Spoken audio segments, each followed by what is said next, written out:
Cincinnati Bengals on the road at the Cleveland Browns. This is 5.5 in favor of Cincinnati. We are looking at 47.5 to 48.5 out there in the market from a total standpoint. Cincinnati made a concerted effort to get their starters more time in the preseason. We have seen this team start slow, and they decided that, hey, the reason was because we weren't doing anything in the preseason. We need to go out there and we need to get some reps together, and so that is exactly what Cincinnati did. Joe Burrow played more snaps this preseason than all preseasons combined. On the Cleveland side of things, they drafted 2 quarterbacks, and what did they do? They decide to go with a 40-year-old quarterback instead, and Joe Flacco, who's going to start for them, at least to start the season off here. That being said, we have not seen a flood of money coming in on Cincinnati. Of course, Cincinnati broke everybody's heart last year. If you were playing any sort of pool, any sort of anything last year, broke your heart again in week number 3 as well. How do you look here at Cincinnati on the road at Cleveland to start things off? Okay, so you look at Zach Taylor, and the Bengals are 1-11 straight up, as you alluded to, over the first couple weeks of the season in Taylor's tenure as the Bengals head coach. 1-11 straight up, that is. But the Browns' defensive line could have a major absence. Now, we'll see. We're recording this before Friday's practice is underway, but Myles Garrett missed practice for the Browns on Thursday, and we've seen this line tick up a little bit back to 5.5 at some shops since then. Like you said, the Bengals got reps in the preseason, which wasn't the norm for Joe Burrow and this offense in years past. So if they do start off hotter, or at least somewhat hot, a little more so than usual. Granted, Jim Schwartz, the Browns defensive coordinator, longtime NFL defensive coordinator, has had a lot of success scheming against Joe Burrow with his zone coverage. But with that said, I'm kind of intrigued by using Cincinnati as my survivor pick, even though they cost, like you said, survivor pickers per se last year.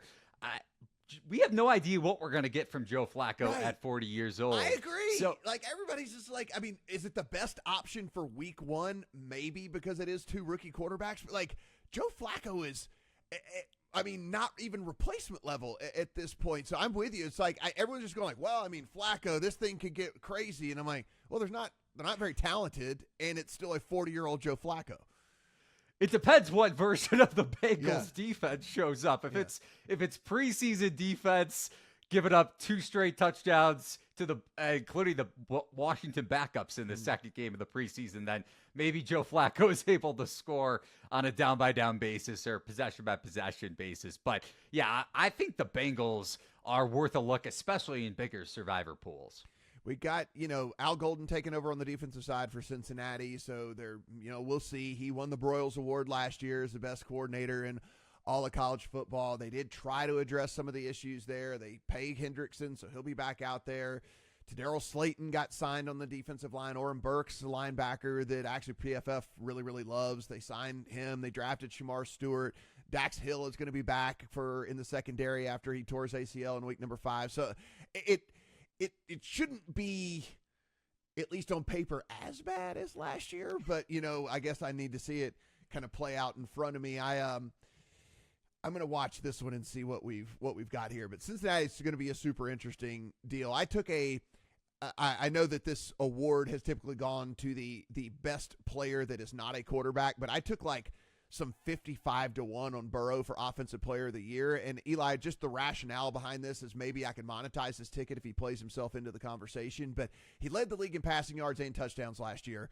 If we think this defense is still going to be an issue for this team, he has his weapons in Chase and Higgins. No one expects this offense to not work. And so if he exceeds what he did last year from a yardage and touchdown standpoint, he might not win it. But if I've got a 55-1 and he plays his way down to being, 7-8-1, 6-7-8-1, something like that, then I can figure out a way to monetize that one. And if he can get heads up, then of course we'll just it's a smash spot for us here. So I know it's a super long shot, but that's why I think I'm getting 55-1 on it with him. I mean, remember, if he was comeback player last year, so they can't, they gave him that.